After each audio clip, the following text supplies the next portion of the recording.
Histograms are a great visual representation of relative frequencies, or probabilities of events.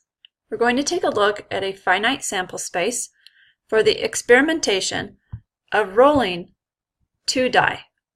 So I'm going to roll 2 die and record the sum on those die. Now, all the possible outcomes of rolling 2 die are listed in this tabular form. We can see that when we roll a 1 and a 1, that we get a sum of 2, and that's the only way to get a sum of 2. Over in the table to the right, we have the sum of die in the first column, and x is the outcome. The outcome of rolling a sum of 2 has a probability of 1 out of 36. It's 1 out of 36 because there are 36 different ways to roll 2 die. Now, if I wanted to look at the sum of rolling 3, that would be a 2 and a 1 or a 1 and a 2. That means that there are 2 out of 36 ways to roll a 3. If we continue to look along the diagonals, we will find the sum of 1 plus 3, which is 4, and that's continuing to be the same sum along the diagonal. So the chance of rolling a sum of 4 is 3. Then the chance of rolling a sum of 5 is 4. The event of rolling a sum of 7 has the highest probability, 6 out of 36. You'll notice in this table that the probabilities increase, and then once we hit the sum of 7, they begin to decrease.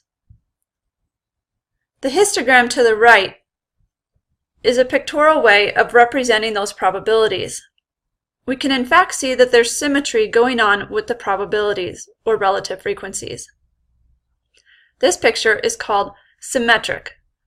Both the left and the right hand side are symmetric to one another. A histogram can help us to visually find out probabilities in a more rapid rate. If I wanted to know the probability of an event having a sum greater than 9, I would add the probability of 10, 11, and 12 together. Those relative frequencies were 336, 236, and 136, which add to 636 and reduces to 1/6.